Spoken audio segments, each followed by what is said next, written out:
ಮೊನ್ನೆ ಚಂದನಕೆರೆ ಪುರಾಣ ಕೇಳಕ್ಕೆ ಹೋಗಿರಿ.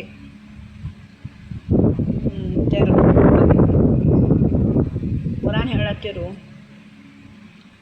ಎಷ್ಟು ಬಾಕ ಹೇಳತ್ತೀರಂತೆ ಅಷ್ಟು ಬಾಕ ಹೇಳತ್ತೀರಿ. ಒಬ್ಬ ಕುಂತಲ್ಲೇ ಕಣ್ಣು ಮುಚ್ಚು ನಿದ್ದೆ ಮಾಡ್ತಾರೆ.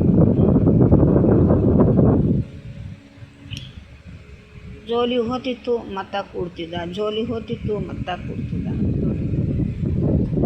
ಯಾಕಪ್ಪ ನಿದ್ದೆ ಬಂದದ, ಮಗೋಗಪ್ಪ ಸುಮ್ಮನೆ ಯಾಕೆ ಕುಂತಿದ್ದಿ ಅಂತ ಒಬ್ಬ ಹೆಣ್ಮಗಳು ಕೇಳ.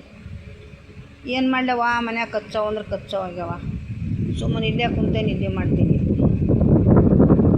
ಹಂಗೆ ಮನ್ಯಾಗ ಕಚ್ಚಾವಿದ್ದೂ ಮಲೇರಿಯಾ ಟೈಫಾಯ್ಡ್ ಅಲತ್ತದಿ ಗೊತ್ತು.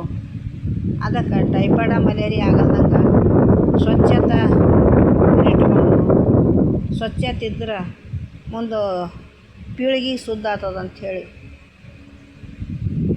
ಊರು ಗರಿ ಮಂದಿಗೆ ತಿಳಿಸ್ಬೇಕು. ಮಕ್ಕಳು ಮರುಗಳಿಗೆ ಟೈಫಾಯ್ಡ್ ಮಲೇರಿಯಾ ಹೊಂಟದ. ಅದಕ್ಕೆ ಈಗ ಬ್ಯಾಸಿಗೆ ದಿನ ನೀರು ಕುಡಿದು ಶರೀರ ಖರಾಬ್ ಆಗ್ತದ. ಅದಕ್ಕೆ ಒಳ್ಳೆಯ ರೀತಿಯಿಂದ ಮಕ್ಕಳಿಗೆ ಬಿಸಿಲು ಹಚ್ಚಬೇಡ್ರಿ, ರೋಗ ಹೊಂಟವು ಅಂಥೇಳಿ ಎಲ್ಲ ಡಾಕ್ಟ್ರುಗಳು ಹೇಳತ್ತಾರ. ಬಿಸಿಲೂ ಹೇಳತ್ತದ, ಮನುಷ್ಯನು ಹೇಳ್ತಾರೆ. ಒಳ್ಳೆ ನೀರು ಕುಡಿದು ಬಿಸಿಲಾಗ ಹೋಗಿ ಕೆಲಸ ಮಾಡಿಕೊಂಡು ನೀರು ಕುಡಿಯೋದ್ರಿಂದ ಮಕ್ಕಳಿಗೆ ತಣು ಬರ್ಲಕತ್ತದ. ಅದಕ್ಕೆ ಭಾಳ ಹುಷಾರ್ಲಿಂದ ಇದು ಮಾಡಿರಿ. ಜರ ಬಿಸಿಲಿಗೆ ಹಚ್ಚಿರಿ, ಬಿಸಿಲು ಹೆಚ್ಚಾಗಿ ಜನರಿಗೆ ಹೇಳೋದಿಲ್ಲ. ಜರ ಬಿಸಿಲಿಗೆ ಜಾಕಿಲಿಂದ ಜೀವನ ಮಾಡಿರಿ. ಕೆಟ್ಟ ಕಾಲ ಬಂದಾವ ಈಗ.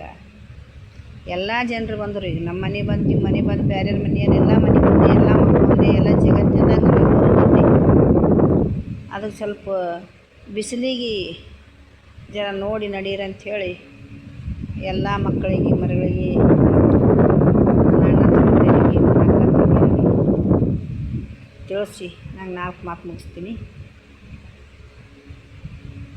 ಇಜ್ಜಿಯೇ ನಮ್ಗೆ ಹೇಳ್ತಾಳೆ ಅಂತ ಅನ್ಬೇಡ್ರಿ, ನಮ್ಮ ಮನೆಯಾಗ ಹಿಡ್ಕೊಂಡು ಹೇಳಕ್ಕೆ ಜರ ಬಿಸಿಲು ಹೆಚ್ಚಿಗೆ ಅದ.